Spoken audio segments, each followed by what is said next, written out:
আসসালামু আলাইকুম, সবাই কেমন আছেন? আমরাও ভালো আছি। আজকে কিছু আচার নিয়ে আসলাম, আমের কাশ্মীরি আচার। কাশ্মীরি আমের আচার নিয়ে আসলাম আমরা। এটা হোমমেড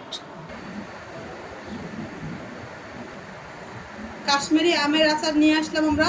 এটা হোমমেড, আমার নিজের তৈরি আচার। এটা কাশ্মীরি আমের আচার। আমি একটু তুলে দেখাই আপনাদেরকে।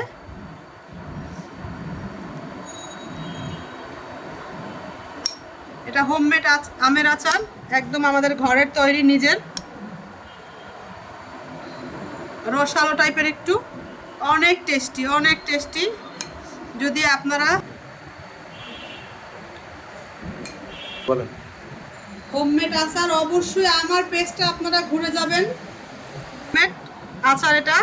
এটা কাশ্মীরি আমের মিষ্টি আচার। এটা কাশ্মীরি আমের মিষ্টি আচার।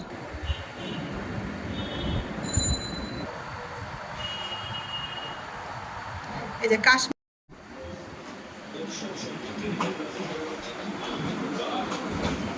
কালোটা তারপর ধরা হচ্ছে।